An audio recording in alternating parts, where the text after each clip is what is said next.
Hello everyone, and welcome back. Today we're exploring an incredibly bold and specific prediction for XRP that has nothing to do with typical market hype or technical analysis. A seasoned Bitcoin investor known as Pumpius has laid out a detailed case for how XRP could realistically reach a $50 price point. His entire argument hinges on one pivotal event: Ripple successfully obtaining a national banking charter from the U.S. Office of the Comptroller of the Currency, or OCC. Let's dive into the mechanics of this prediction and examine whether it holds any water. The core of Pumpius's thesis is a regulatory application that many might have missed. According to the report, Ripple is currently in the process of acquiring a national bank charter under the U.S. Office of the Comptroller of the Currency, OCC. The application was submitted in July, and a decision could come as early as October, based on the OCC's standard 120-day approval timeline. Pumpius pointed out that this is not some obscure license. It is the exact same charter used by massive banking institutions like BNY, JP Morgan, and Citi to custody billions of dollars in assets. In essence, securing this approval would fundamentally transform Ripple from a fintech company into a full-scale, federally regulated national bank. And within this new structure, XRP would be the asset powering its settlement system. This is where the prediction gets fascinating. Pumpius explains that an OCC charter would grant Ripple three monumental capabilities: direct access to the Federal Reserve, the authority to custody both crypto and tokenized assets, and the ability to issue stablecoins and settle securities. This setup, he argues, would allow Ripple to bypass traditional financial intermediaries entirely. Banks, brokers, and investment funds could then use Ripple as their direct bridge into the world of tokenized finance. In this envisioned model, XRP is no longer just a cryptocurrency. It becomes the indispensable core bridge asset, the central lubricant for a new global liquidity network. Now, let's talk about the numbers, because this is where the $50 figure comes from. Pumpius's analysis highlights a staggering statistic.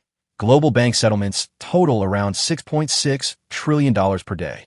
His argument is that even if a very small fraction of this daily volume begins to flow through XRP's network, the effect on its price will be astronomical due to its finite supply. He claims that based on this liquidity model, $50 per XRP is not speculative, but a logical outcome of scaled adoption. For context, with XRP currently trading around $2.72, this represents a potential increase of over 1,600%. A $50 price would give XRP a market capitalization of approximately $3 trillion, which would surpass Bitcoin's current market cap. Pumpius believes this won't be a volatile moonshot, but rather what he calls a controlled launch of XRP directly into the heart of the global banking system. However, a critical analysis absolutely must address the significant resistance to this plan. The article makes it clear that this is not a guaranteed outcome. Major banking and credit union groups, led by the powerful American Bankers Association, are actively urging the OCC to delay decisions on federal bank charter applications from Ripple and other crypto firms like Circle. Their arguments are substantial. They claim that crypto services currently fail to meet fiduciary standards and warn that granting these charters without extensive public input would bypass decades of established regulatory precedent. Furthermore, they argue it would give companies like Ripple an unfair advantage by allowing them to sidestep stringent state-level licensing requirements that traditional banks must adhere to. So what's the balanced takeaway? On one hand, Pumpius presents a compelling, utility-driven thesis.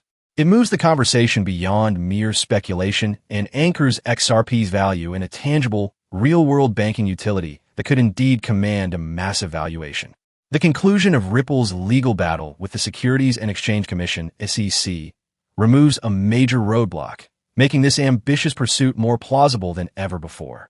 On the other hand, the opposition from the established banking industry is formidable, and their concerns are rooted in real regulatory principles.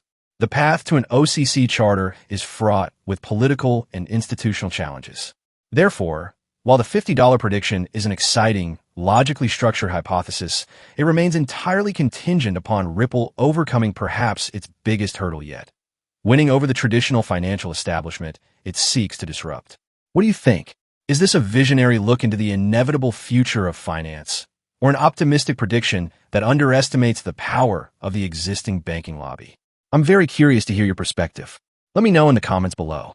If you enjoyed this deep dive, Please give the video a like and subscribe for more clear and critical analysis. Thanks for watching.